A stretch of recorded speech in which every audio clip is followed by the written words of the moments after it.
He's gonna get you.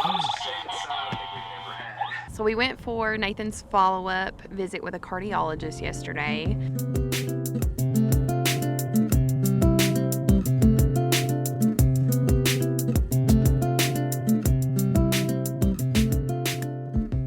He was also concerned about the original EKG. They ran another one on me, and this one came back okay, but the ER one still concerned him, so we've got to come back again, and I've got to do a stress test where they can run more tests, one of which included the word nuclear in it. So yeah, when it comes to insurance, when you hear the word nuclear, it probably blows up your insurance as well.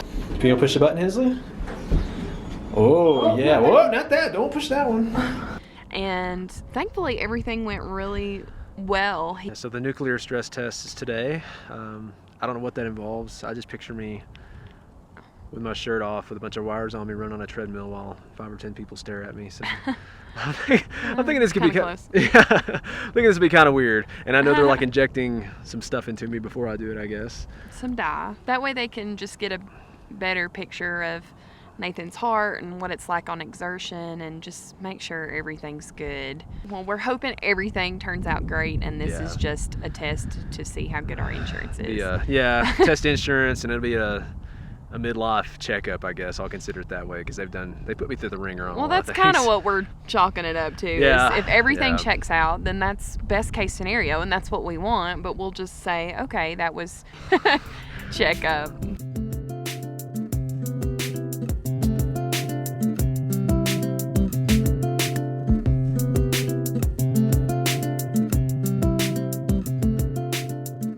You can take everything, just take it. Just don't hurt me or my daughter.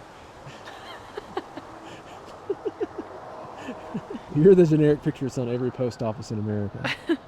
You know, this is all a little scary for me, anything having to do with the heart, but it's part of why we started doing this when we did it. We knew that we had the chance, you know, to get on the road and live like we're living, and it's worth it. You never know. I mean, whether you're 36 or 86, or you know, you can have health problems anytime. It's kind of something that crossed our minds is, you know, we thought, yeah, we could wait until, you know, maybe it was a more opportune time, but we felt like now was the opportune time, and I'm glad that we took that leap and, you know, have created a lot of memories. Hopefully we've got many, many more years. There is no absolute perfect best time to start, you know, living your dream. I mean, it's just, if you wait till everything's 100% right, I don't think it'll ever line up.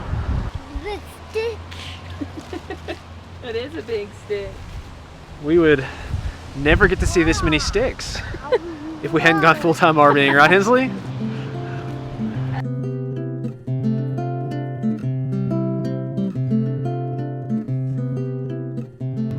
Are you taking that stick home? Hopefully we'll know more today. If nothing else, they'll all be telling me I'm really out of shape. So, You're not. We'll find out. So we've been staying at Panco Campground. It's a national forest campground. No hookups.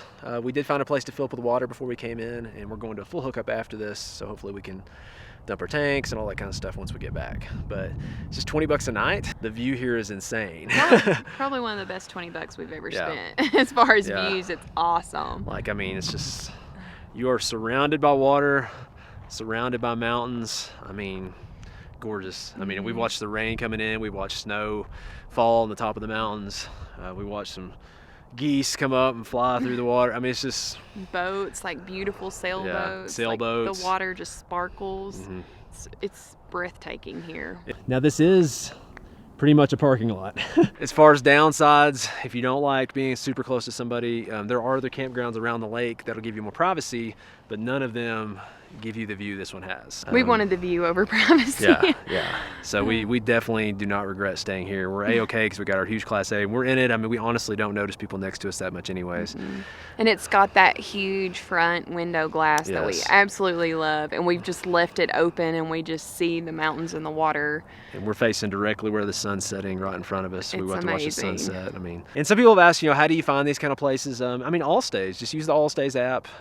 I think it's on Android and iPhone.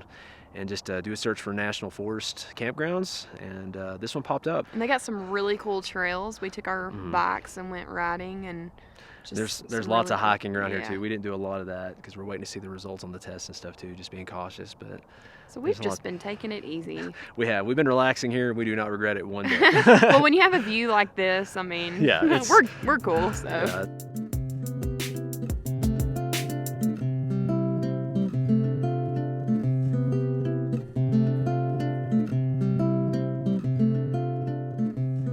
So Nathan just went in for his nuclear stress test.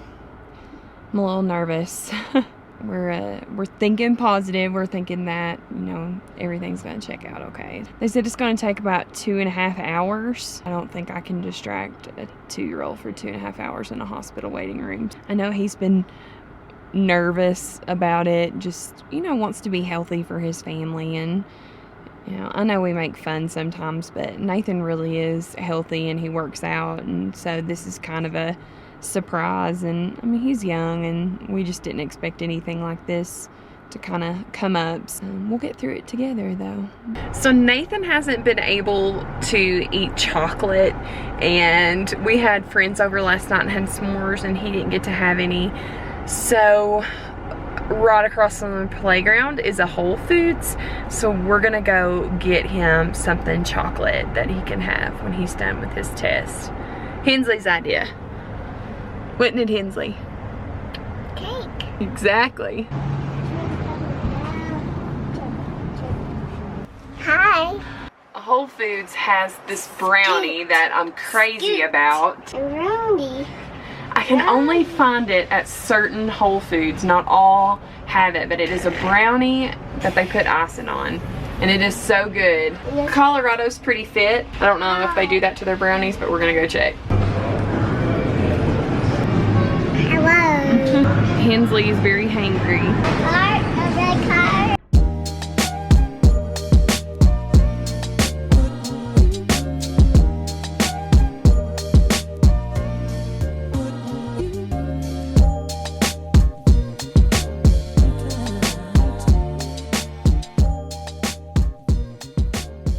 The brownie was a no. She actually acted very confused. She's like, we have regular brownies, but we don't put any icing on top of them. So she acted like that was a very strange request. Other than the awkwardness of people watching me run with my shirt off in the room, everything went good. The EKG checked out fine. During the run, they got my heart rate up to 185, I think is what they said. But he felt good. He said a good heart couldn't do this. He gave me the green light to do whatever, just, you know, listen to my body like you would anyways. A lot of tests to find that out, but I would rather find out good news than be like, oh, we went through all these tests. I really want it to be worthwhile and find something wrong with me. But No, that's good. no, it's good news. You driving is way harder than me driving. Just so you know.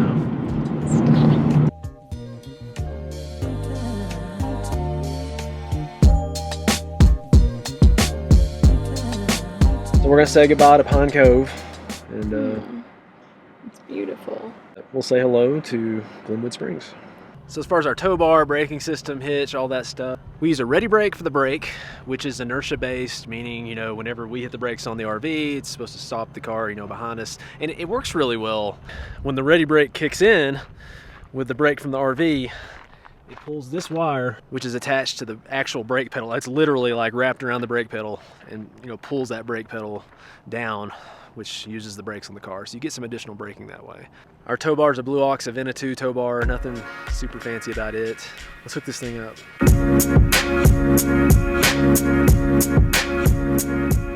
As far as hooking up the car to the RV, it doesn't take long to hook up the power, the 2 safety cables, and then the ready brake. Way, way faster and way easier. To me at least, from what I had to do with the trailer or the fifth wheel as far as hooking it up. And when I hook it up by myself, which happens a lot because Hensley's cranky and versus with Hensley, you know, the hardest part's getting the car pulled up, and then the rest of it's super easy to do. This varies from car to car, so you need to check your owner's manual.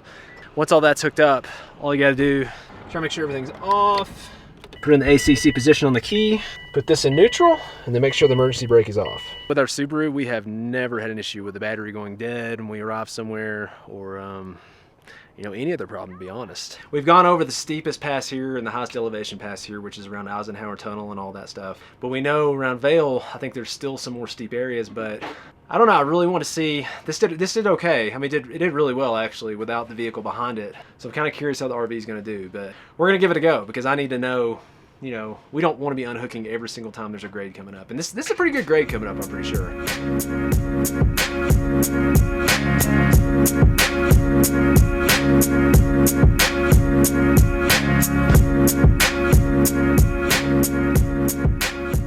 So we've got a slot grade right now. I'm going about 45 miles an hour, so I've got it in third gear. It looks like it's about to go down to a steeper grade, so I'm going to put it down to second gear. I'm going to slow it down to about 35, and I'm going to put it in second gear and let the RPMs kick up. So the RPMs just kicked up to about 4,000. If you're having to jab your brakes more than once every 10 seconds, you're probably going too fast. You need to lower the gear and you need to slow down. Some general recommendations. It's really tough to say, hey, always go down in third gear, or go down the same gear you came up in. I mean, it's not always the case. It could be a lot steeper coming down than it was going up. And I know staying between 4,000 and 5,000 RPM sounds like a lot, but everything I've researched says that the V10, I mean, that's kind of its sweet spot as far as using the engine for torque, or using the engine for braking like what we're doing right now.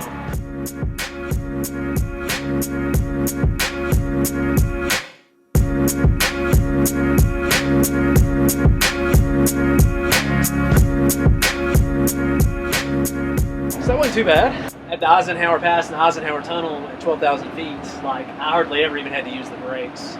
With the car behind me and everything in here, I'd use the brakes about every 10 to 15 seconds, something like that. Mostly in second gear for the most part. I'd go between second and third, depending on when it leveled out. But I'd definitely do it again. I wasn't, like, afraid coming down it as far as braking, using the engine to help me. I mean, it wasn't bad.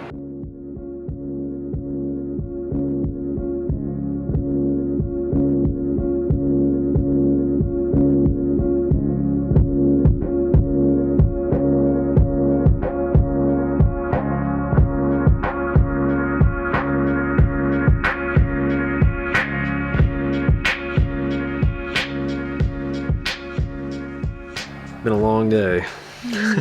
Yes, long and stressful, but good. Yeah, Good now. Got good news today. So, Yeah.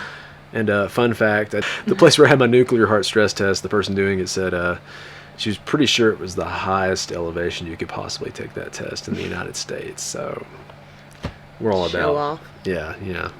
So I ran the treadmill doing that test at the highest elevation possible. And killed it. I did. Well, maybe, They were in awe. Maybe kill it's not the right Yeah, word. that's not. And you rocked it. I rocked it. There we go. That's where it's at, So you yeah. got a nice strong heart. Yes, right there. Hopefully it'll keep ticking for a while. Just grab hold every moment and make the most of it.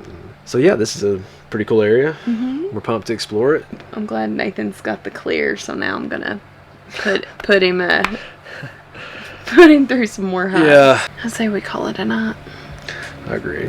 So we'll catch you guys later.